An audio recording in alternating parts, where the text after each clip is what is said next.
खोपड़ी से निकालेंगे। तो महाराज ये भी दिक्कत है, और एक और दिक्कत है। सबसे बड़ा दिक्कत क्या है? कहा कि सरिसोपान शिलापद पर सत।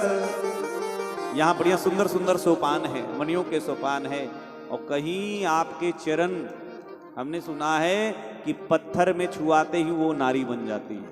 और यदि ये सीढ़ियों पर आपका पैर चला गया धोखे से और ये नारी बन गई, स्त्री बन गई, तो एक स्त्री के तो फरमाइश पूरा करने में हालत खराब है, इतनी सारी बन जाएगी। और महाराज सबसे ज्यादा घर में तो डाह हो जाएगा जो पहली वाली पत्नी है। दुनिया की हर स्त्री भगवान के पास जाती है तो कहती है, हे भगवान भले मौत दे दे लेकिन जीवन में सौत मत दे। सौत होना एक स्त्री के लिए मौत से भी ज्यादा बदतर है। इसलिए मेरी लुगाई मुझसे भी लड़ेगी प्रभु, और एक में तो हालत खराब है, इतनी अनेक हो जाएगी तब तो समस्या हो जाएगी। सब नारी बनी जई है, तो इतनी समस्या है माली, तो फिर इसका मतलब है कि मुझे बिना फूल के ही लौटना पड़ेगा। तुम इतनी समस्या अपनी बता रहे हो तो मेरी पूजा तो अधूरी रहेगी। कोई यदि ठीक ठीक उपाय हो तो बताओ। अरे इतने समस्या होंगे तो अगर समस्या है तो समाधान भी तो है, इसलिए कोई उपाय बताओ। माली ने कहा कि उपाय तो हो सकता है प्रभु, एक उपाय है। क्या? जब बोलोगे सियाजू की जय, अगर आप किशोरी जी की जय जयकार लगा दीजिए तो आप इस पुष्प वाटिका में तब कहूं प्रभिसन पई है, राम जी विनती सुनो। प्रभु राम ने कहा कि देखो माली, ये हंसी मजाक की बात छोड़ो, हम राजकुमार हैं और हम किसी की जयकार नहीं बोलते हैं, हम रघुवंशी हैं। तो कहा सरकार आप चाहे जितने बड़े राजकुमार हैं, पता है बड़े बड़े लोग चाहे जितने नामी ग्रामी हो, लेकिन ससुराल में सबको हारना ही पड़ता है। यहाँ अपनी हार आप स्वीकार कर लो और जानकी जी की जयकार बोल दो। धीरे से लक्ष्मण जी से चर्चा हुई। लक्ष्मण जी ने कहा देखो माली, जयकार की बात करते तो हम बोल देते हैं। राम जी ने कहा कि अच्छा एक काम करो, हम लोग बोल लेते हैं। तो जब माली ने कहा बोलो जानकी जी की, तो लक्ष्मण जी ने तो जोर से जय बोली। धीरे से राम जी ने लक्ष्मण जी के स्वरों में अपना स्वर मिला के नहीं, कई लोग जय बोलते हैं नहीं, अब स्वर में स्वर मिल गया कौन पता। माली ने कहा हम जान गए कि लक्ष्मण भैया ने जय कही और आपने नहीं कही, बोलना तो पड़ेगा। तो बार बार लक्ष्मण जी ने इशारा किया कि भैया देरी न हो जाए, और निमंत्रण भी कल का मिला है उस वाटिका का, तो इसलिए अब कहा गया कि अगर समय पर भाई समय ही साधे काज सब। अब यहाँ कौन देख रहा है, बोल दीजिए। तो धीरे से श्री राम जी ने जयकार बोल दी। माली नाचने लगा, प्रसन्न हो गया। अब तो राम ने सिया की जय जयकार बोल दी, अब तो राम ने सिया की जय जयकार बोल दी, जयकार बोल दी, हाँ जयकार बोल दी, जयकार बोल दी, हाँ जयकार बोल दी। अब तो राम ने सिया की जय जयकार बोल दी, अब तो राम ने सिया की जय जयकार बोल दी। और पहले तो एक बार जयकार नहीं बोलते, पहले तो एक बार जयकार नहीं बोलते, रघुकुल की पावन मर्यादा से न डोलते, रघुकुल की पावन मर्यादा से न डोलते। अब तो जयकार की, अब तो जयकार की दुकान खोल दी, अब तो राम ने सिया की जय जयकार बोल दी, अब तो राम ने सिया की जय जयकार बोल दी। सिया जू के नाम पे आ गई नर माई, सिया जू के नाम पे आ गई नर माही, प्रेम की दुहाई दे के लई सरनाई, प्रेम की दुहाई दे लई सरनाई। बिना मोल सारी, बिना मोल सारी दुकान तोल दी, अब तो राम ने सिया की जय जयकार बोल दी,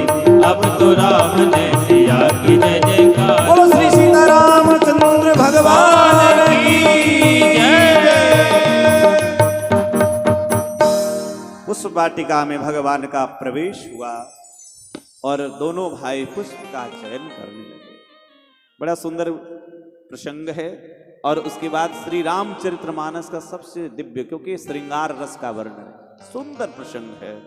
और उसके बाद मेरे सज्जनों, जब दोनों भाई पुष्प का चयन करने लगे हैं, उसी समय श्री किशोरी जी का आगमन हो रहा है और उस सखियों के साथ अरे पूजन की करके तैयारी सखिन संग आई जनक लली। आस पास सखियां अलबेली, बीच सिया सुकुमारी सखिन संग आई जनक लली। तेहि अवसर सीता तह आई, गिरजा पूजन जननी पठाई। संग सखी सब सुभग सयानी, सीताराम सीताराम सीताराम। अजी संग सखी सब सुभग सोयानी, सीताराम सीताराम सीताराम।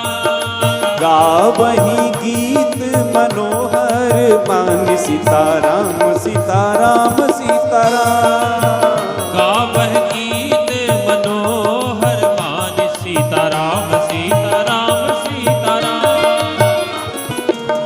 पूजा कीन अधिक अनुरागा, पूजा कीन अधिक अनुरागा। निज अनुरूप सुभग वर मांगा, निज अनुरूप सुभग बर मांगा। एक सखी सिया संग बिहाई, सीताराम सीताराम सीताराम। एक सखी सिए संग बिहाई, सीताराम सीताराम सीताराम। गई रही देखन फुलवाई, सीताराम सीताराम सीताराम। गई रही देखन फुलवाई, सीताराम सीताराम सीताराम। श्री किशोरी जी का आगमन, किशोरी जी गिरिजा जी का पूजन करने लगी। पूजा किन अधिक अनुरागा, और निज अनुरूप सुभग बर मांगा, बर की याचना करने लगी। उसी समय जिनकी चर्चा हम अभी थोड़ी देर पहले कर रहे थे कि एक सखी जो गुरु पद पर है, वो सखी वहां से अलग हो करके और वाटिका में अन्य जगह दर्शन करने लगी। और जब दर्शन करने लगी तो उसी समय श्याम गौर कुंवर दो आए। दोनों कुमारों का जब दर्शन किया, परमात्मा का दर्शन करके वो सखी मानो समाधि में चली गई। और एक बात बताएं, अद्भुत बात, एक संत तो कहते हैं कि ये जो सखी कौन है, ये भगवान शिव जी ही सखी का रूप धारण कर लिए। एक संत का भाव है, क्योंकि शिव जी से बड़ा रसिक सरदार कोई हो नहीं सकता। क्योंकि रामावतार में ये सखी का रूप धारण किए, हनुमान का अवतार धारण किए, और कृष्णावतार में तो रास में ही सखी बन के पहुंच गए। यहाँ सखी तो वेश बदल लिया है, लेकिन वहां तो स्वयं वैसे ही के वैसे है न। पार्वती से बोले मैं भी चलूंगा तेरे साथ में, हे भगवान मैं भी आपके साथ, आप भी मेरे साथ चलिए, कोई बात नहीं।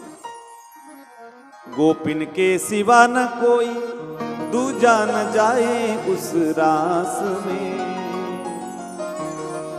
क्या बता परिचय, कहा ये है सखेली सहेली मेरी, ऐसा बताना ब्रजराज को। लेकिन खिसक गई जब सिर से साड़ी मुस्कुराए बनवारी, तो वहां तो सहेली बन ही गए। और आज भी वृंदावन में गोपेश्वर के रूप में सहेली बन के 16 श्रृंगार भोले बाबा रोज करते हैं। तो कहा क्योंकि वैष्णवों के आचार्य भगवान शिव हैं, यही सखी बन करके यहाँ जनकपुर में आए हैं। तो ठाकुर जी का दर्शन किया, ऐसे अनुभव किया, भाग करके गई और जाकर के किशोरी जी को जब छवि का वर्णन किया कि राजा जनक जी के बाग में अलबेला रघुबर आयो जी, क्रीट मुकुट मकराकृत कुंडल केसर तिलक लगायो जी। राजा जनक जी के बाग में अलबेला रघुवर आयो जी। और जो ही सखी ने परमात्मा श्री राम के रूप का वर्णन किया, सखी ने आग्रह किया कि चलो, जानकी जी से निवेदन किया। और देखिए, बिना गुरु के भगवान का दर्शन कैसे हो, और भक्ति का भगवान से मिलाने का काम भी गुरु का है। सदगुरु ही भक्ति और भगवान को मिलाते हैं। और श्री किशोरी जी को नारद जी के पुराने वचन याद आ गए और उस वचन का स्मरण करके दर्शन के लिए चली हैं।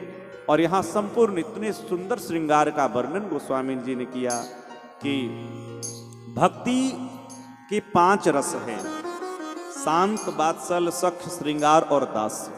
ये भक्ति के 5 रसों का यहाँ वर्णन गोस्वामी जी ने किया है। कंकन किंकिन नूपुर धुनु सुनी कहत लखन सन राम हृदय गुण। प्रेम कैसे करना चाहिए ये भी हमारे प्रभु राम ने बताया। प्रेम पुजारी तो भले भगवान श्री कृष्ण को कहते हैं, लेकिन प्रेम के सच्चे स्वरूप, सच्चे अर्थ में भगवान श्री राम ने कि मर्यादा में रहकर कैसे प्रेम करना, प्रेम का स्वरूप क्या है। प्रेम छिपाने का विषय नहीं होता है, प्रेम तो छपाने का विषय होता है। सबको बता के किया जाता है, उसको प्रेम कहा जाता है। जो छिपा करके किया जाता है वो प्रेम नहीं, उसको केवल विषय वासना कहा गया है। यहां जब किशोरी जी आ रही हैं तो उनके पायल की झंकार, और जब पायल की झंकार कानों में, और इधर उधर मृग की भांति किशोरी जी उधर उधर दर्शन करती हैं। हाथों में जो चूड़ियां हैं, चूड़ियों की झनकार जब सुनने लगे, राम जी ने कहा कि भैया लक्ष्मण, आज लगता है मानो कामदेव ना चैलेंज दे रहा है। उसने मानो मदन दुंदुभि दिन ही। भैया लक्ष्मण, बार बार मेरा मन उधर जा रहा है। और उसके बाद श्री किशोरी जी आ रही हैं उधर, और श्री किशोरी जी का दर्शन जब राम जी ने किया, देख करके उस शोभा का वर्णन अपने भाई से कर रहे हैं। देखो, छोटे भाई से मन उधर बार बार लग रहा है। प्रभु राम ने कहा कि तात जनक तनया यह सोई, धनुष यज्ञ जेहि कारण होई। ये धनुष यज्ञ इन्हीं के लिए हो रहा है।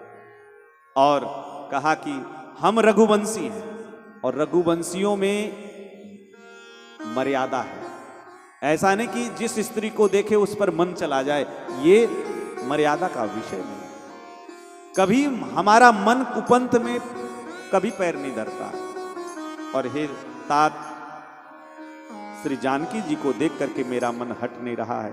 देखो लक्ष्मण जी, दो प्रेम करने वाले को भी अलग नहीं करना चाहिए, मिलाना चाहिए। लक्ष्मण जी ने देखा उधर से तो सखियों के साथ श्रृंगार करके किशोरी जी आ ही रही हैं, भैया आए हैं तो पूजा के लिए। और जानते हैं कि कोई आदमी पूजा के लिए जाए तो सामान्य वस्त्र पहन करके, पूजा का अलग ड्रेस होता है, और शादी विवाह में जाओ तो उसका अलग ड्रेस होता है। तो भैया का श्रृंगार भी कर दिया जाए, इसीलिए लक्ष्मण जी ने मौके पर ही लगे हाथ पुष्प वाटिका में कुछ पुष्प का चयन करके और प्रभु राम का श्रृंगार किया। उसी में मोर का पंख था, मोर का पंख भी भगवान को लगा करके लक्ष्मण जी ने यहाँ श्रृंगार किया है। और पुष्प चुनते समय किंचित, ये ठंडी का समय है, लेकिन भगवान श्री राम को पुष्प चुनने में पसीना आ रहा है। और बहुत सुंदर यहाँ श्रृंगार रस का वर्णन किया है। और उसके बाद श्री किशोरी जी जब आई है, राम जी ने किशोरी जी को देखा है, और जब किशोरी जी ने राम जी को देखा है तो एक दूसरे को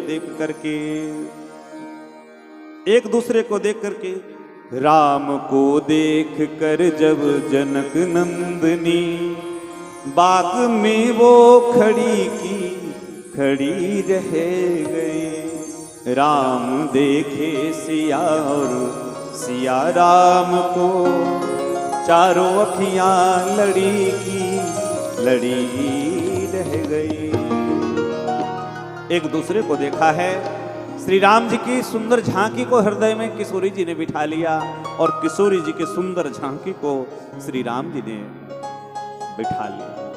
श्री किशोरी जी तो भगवान राम की छवि को हृदय में धारण करके और कपाट दरवाजा बंद कर दिया। लोचन निज पद जंत्रित जाहि प्राण के। लोचन मार्ग से हृदय रूपी गर्भगृह में परमात्मा श्री राम को बैठा लिया और नेत्र बंद लिया। अब प्रभु भागे तो कैसे भागे, नेत्र बंद कर लिया।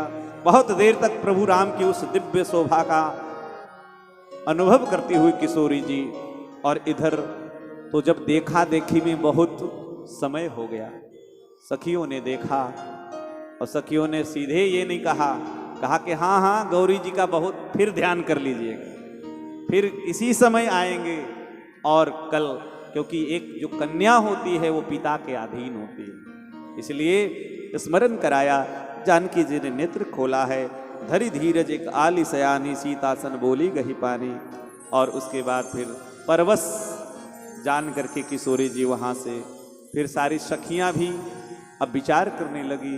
वो धनुष का जो स्वयंवर रखा गया है, इतनी कठोर धनुष, और ये कहाँ, ये जिनको पुष्प चयन करने में भी पसीना आ रहा है, अब क्या होगा। पर प्रभु राम के बड़े बड़े अहिल्या उद्धार से लेकर मारीच आदि के मर्दन में जो कथाएं आई है, इससे विश्वास होता है। फिर जानकी जी पुनः गिरिजा जी के दोबारा गई मंदिर में, एक बार पहले आते समय गई, अब दोबारा प्रभु राम का दर्शन करके गिरिजा जी के मंदिर में गई है। मन में बड़ी प्रसन्नता है। और 5 चौपाइयों में गोस्वामी जी यहाँ वर्णन करते हैं, गई भवानी भवन बहोरी और बंदी चरण बोली कर जोरी। गिरिजा जी के सब परिवार पूजन किया है, और उसके बाद जब पूजन किया गिरिजा जी की मूर्ति मुस्कुराई, और कहा गया कि मूर्ति का मुस्कुराना अशुभ माना गया, बढ़िया नहीं माना गया है, लेकिन मूर्ति मुस्कुराना अशुभ भले कहा गया, लेकिन मूर्ति बोलने भी लगी। तो मूर्ति मुस्कुरावे और बोले तब तो शुभ ही शुभ है, केवल मुस्कुरावे और नहीं बोले तो अशुभ माना गया।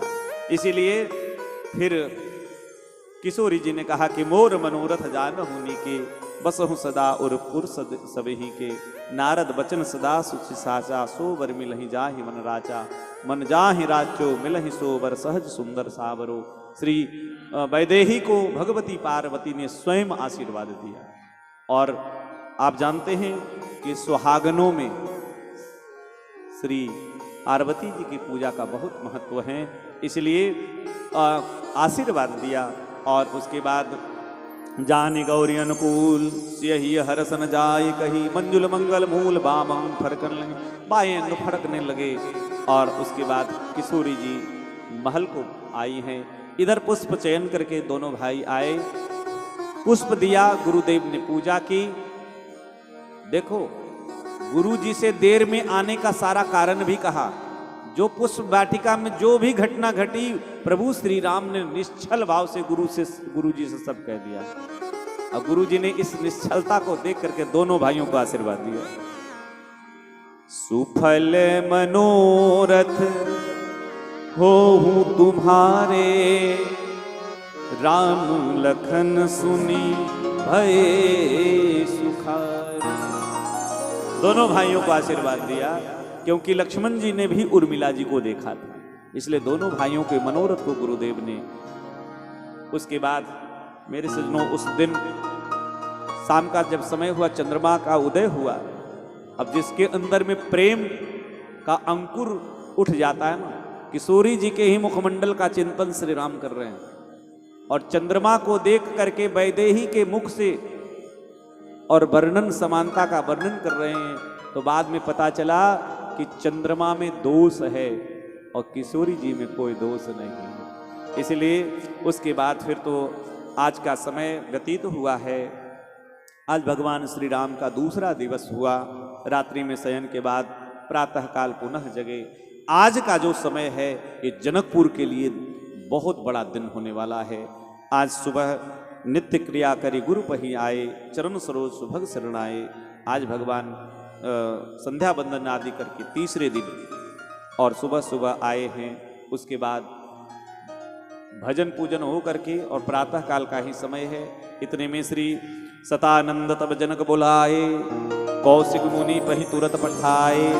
क्योंकि आज श्री किशोरी जानकी जी का स्वयंवर है और इसलिए श्री सतानंद जी को भेजा है। सतानंद जी ने आके विश्वामित्र जी को प्रणाम किया और राजा जनक जी की प्रतिज्ञा को सुनाया और कहा कि गुरुदेव चलिए। श्री लक्ष्मण जी ने कहा कि आज देखते हैं किसको, जिसको भगवान जस देना चाहेंगे। और दोनों भाई के साथ में विश्वामित्र जी को लिवा करके सतानंद जी, सारे देश देश के राजा आए हैं, सारे जनकपुर वासी एकत्रित हुए। सुंदर रंगभूमि है और धनुष को रखा गया है कि आज जो धनुष को तोड़ेगा वो मिथिला से नाता जोड़ेगा। इसलिए दोनों भाई जब चले तो उस समय जब जनकपुर भ्रमण में कुछ लोग छूट गए थे, प्रभु राम का जिनको दर्शन नहीं मिला था। रंगमूह में आए दो भाई, असि सुधी सब पुरवासिन पाई। ऐसे अब सब लोग घर के कार्य को छोड़ करके और प्रभु राम बाल जुबान जरठ नर नारी ये छूट गए थे। बच्चे वृद्ध उस समय नहीं गए थे, लेकिन आज सब दौड़ पड़े हैं। और प्रभु राम जब चले हैं, जब रंगभूमि जा रहे हैं तो भगवान को जिसने जैसे देखा है, अब देखिए बड़ा प्रसिद्ध चौपाई है और बड़े प्रेम से आप लोग गाएंगे। राम सिया राम जय जय राम, राम सिया राम जय जय राम। हो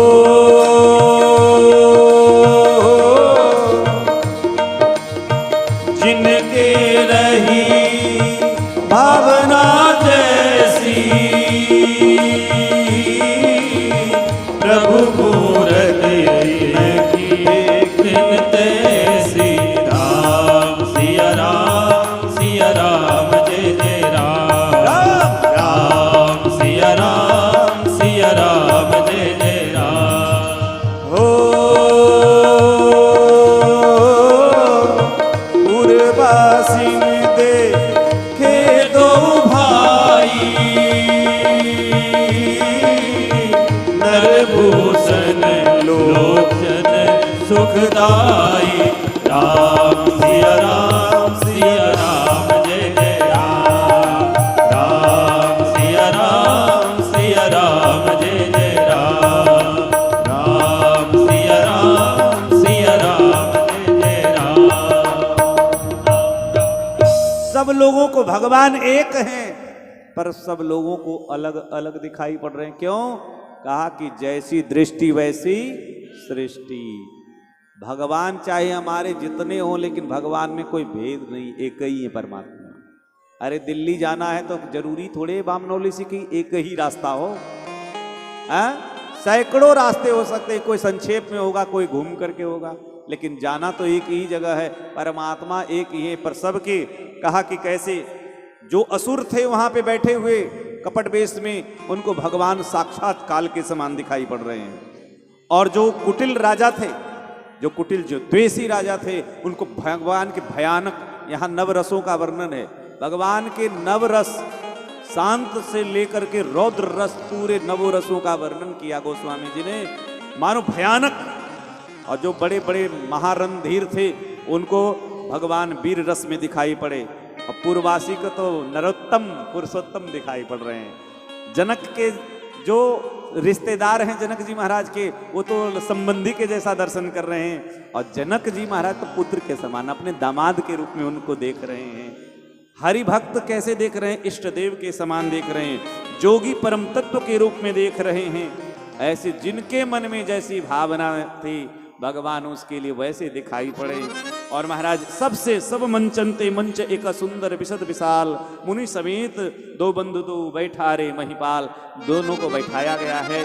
और उसके बाद सारे राजा आकर के, सब लोग जब आकर के राजा आपस में कानाफूसी करने लगे, कहने लगे कि हम धनुष तोड़ेंगे, हम धनुष तोड़ेंगे। कुछ अच्छे सज्जन राजा थे, उन राजाओं ने कहा भैया व्यर्थ क्यों गाल बजा रहे हो, जब समय आएगा तो देख लेना। और सबसे बड़ी बात है कि श्री राम को जगत पिता मानो और श्री जानकी को जगत जननी मानो। और माता पिता के, कई बार होता है ना, माता पिता के जब 60 वर्ष पूरे, षष्ठी पूर्ति महाराष्ट्र में और दक्षिण में, जब विवाह के 50 साल पूर्व जाते हैं, पूरे हो जाते हैं, तो एक उत्सव, जैसे नया विवाह जैसा होता है ना, वैसा उत्सव मनाया जाता है। जिसे षष्ठी पूर्ति करते हैं, तो उसमें बच्चे पोता नाती सब एकदम जैसे सम्मिलित होते हैं। तो कहने लगे जो भक्त राजा थे, बोले भैया ये तो राम जी का ये बढ़िया सुंदर विवाह का दर्शन करके और अपने नेत्रों को सफल करो। कुछ लोग बहुत सारी बात करने लगे और उसी समय सब श्री किशोरी जी सखियों के साथ उस राजसभा में आए हैं। 8 सखियों के साथ घिरी हुई आए हैं और बढ़िया सुंदर पूजन का थाल लेकर के हाथ में विश्व विजयी जयमाल है। चली संग ले सखी सयानी, गावहि गीत मनोहर वाणी। गीत होने लगे, संगीत होने लगे और सब श्री किशोरी जी ने धीरे से राम जी को देखा, राम जी ने भी धीरे से देखा और सबके मन में यही लालसा मगन सब लोगू, बर सांवरो जानकी जोगू, सबके मन में है। और उसी समय जनक जी, सारी सभा एकत्रित हो गई है। जनक जी ने बंदी जनों को बुलाया और कहा प्रतिज्ञा सुनाओ। दोनों हाथ उठा करके और बंदी जन प्रतिज्ञा सुनाने लगे। सुनो सुनो सुनो, हे राजाओं, आप सभी का जो भुजाओं का बल है, नृप भुज बल विधु वो चंद्रमा के समान है। राजा बड़े खुश हो गए, लेकिन कहा कि ये जो धनुष है ये राहु के समान है, थोड़े देर में आप सबके बल को ग्रस लेगा। इसलिए बड़े बड़े ये आकर के इस धनुष को हिलाने की कोशिश किए, लेकिन हिल भी नहीं सका। लेकिन आज जो इस धनुष को तोड़ेगा वो वैदेही का वरण करेगा, वैदेही उसे वरण करेगी। इस प्रकार से कहा। इसलिए अब आप लोग शुरू हो जाइए। सभा में सब राजा और तमकिता की तक शिव धनु धरही, उठैन कोटि भांति बल करही। सब राजा अपने फेटा बांध करके कमर कस करके और मनाने लगे, हे गणेश जी, हमसे धनुष टूट जाएगा तो 5 कुंटल का हम भोग लगाएंगे लड्डू। दूसरा बैठा हुआ कहता है कि हे गणेश जी, इससे नहीं टूटेगा तो हम 6 कुंटल लगाएंगे। ऐसे सब राजा को उठने लगे, तमक तमक करके उठते हैं और जा कर करके जब धनुष को हिला भी नहीं सकते हैं। और महाराज सुबह से लेकर के काफी समय हो गया, एक एक करके राजा आने लगे, कोई धनुष को हिला भी नहीं सका। और महाराज कहा कि जैसे कामी के वचन से सती का मन कभी नहीं डोलता है, उसी प्रकार से ये राजा सब बलहीन हो गए हैं। और महाराज साहब जब देखा कि किसी भी राजा के अंदर इतनी ताकत नहीं कि धनुष को हिला सके, तोड़ना तो बहुत दूर की बात, श्री जनक जी महाराज निराश हो गए। और समय बीतता गया बीतता गया और हमारे सब यहाँ बैठे हैं। एक बेटी के विवाह में ना माता पिता के को बड़ी परेशानी होती है। कहते हैं ना, पिता का चप्पल घिस जाता है। अमीर और गरीब घर से मतलब नहीं है, सही जगह विवाह हो जाए ये मतलब है। कन्या का विवाह भी कोई सामान्य नहीं होता है। इसलिए यहाँ राजा जनक बड़े निराश होकर के सभा को संबोधित करने लगे कि दीप दीप के भूपति नाना, आए सुनी हम जो पन उठाना। हमने बुलाया नहीं है पर आप आए हैं, इसलिए अब ऐसा लगता है कि इस पृथ्वी पर कोई क्षत्रिय बचा नहीं है, किसी के भुजाओं में बल नहीं है। लगता है विधाता ने हमारी बेटी का विवाह रचा ही नहीं, लिखा ही नहीं। जब एक पिता ऐसे निराश हो जाए और उसी समय लक्ष्मण जी ने क्षत्रियों के भुजाओं के बल को जब चैलेंज दिया, उठ करके खड़े हो गए और कहा कि महाराज आपने जो भी कहा गलत कहा। जिस समाज में कोई रघुवंशी अगर विद्यमान हो, उस सभा में किसी को ऐसा नहीं कहना चाहिए। अरे महाराज ये धनुष की बात करते हैं, इसको तो कहो तो मैं सैकड़ों 400 किलोमीटर दूर तक ऐसे लटका करके दौड़ जाऊं, इसको तो मैं ऐसे तोड़ दूं। इतना कहने लगे लक्ष्मण जी। धीरे से राम जी ने देखा, कहा कि कर सकते हो? बोले बिल्कुल कर सकते हैं। बोले है ताकत? बोले नहीं। बोले जब इतनी ताकत नहीं है तो इतने बड़े बड़े बोल क्यों बोल रहे? बोले इसलिए बोल रहे हैं कि हम में भले ताकत नहीं है, लेकिन जो कुछ होगा वो आपकी कृपा से होगा, है ना। तो लक्ष्मण जी को धीरे से इशारे से बैठा दिया कि अब भैया लक्ष्मण बहुत हो गया। अब जनक जी भी समझ चुके हैं। इधर विश्वामित्र जी ने देखा, क्योंकि अब इस शोक रूपी समुद्र में उस पूरे शोक रूपी जो जहाज है, पूरे जनकपुर वासी बैठे हैं और एक पिता का हृदय का धड़कन विचार करिएगा। और उसी समय गुरुदेव विश्वामित्र जी ने राम जी को कहा, उठहु राम भंजहु भव चापा, मेटहु तात जनक परितापा। गुरु के वचन सुनकर के सहजता में प्रभु राम उठे और वहां से चल पड़े। गुरु के चरणों में प्रणाम किया, समस्त बैठे श्रेष्ठ राजाओं को प्रणाम किया और वहां से सारे पूर्ववासी देख रहे हैं, सब अपने पितर इष्ट देव देवी देवता मनाने लगे और कहने लगे जो भी हमने जीवन में पुण्य किया है उस पुण्य का मैं इनको देता हूं कि इनके हाथ से धनुष टूट जाए। पूरे जनकपुर वासियों ने अपने पुण्य का दान कर दिया। और जब प्रभु राम धनुष के नजदीक आए, मैया सुनैना जोर जोर से रोने लगी। सखियों ने कहा क्यों रो रही? कहा कि अरे उस जनक को कोई जाके समझावे, इतने बड़े बड़े बलशाली राजा आए, धनुष को हिला न सके, बचा कुचा इज्जत यदि इनसे नहीं उठा तो सब इज्जत सभा का और खत्म, पूरे जनकपुर का इज्जत। एक बूढ़ी सखी थी, उन्होंने कहा चिंता मत करिए, सूर्य देखने में बहुत छोटा लगता है लेकिन जब उदित होता है तो पूरे संसार के तम को नाश कर देता है, अंधकार को विनाश कर देता है। शरीर और उम्र पर मत जाइए कि देखने में छोटे हैं या उम्र कम है, 12-13 साल की अवस्था है, इसलिए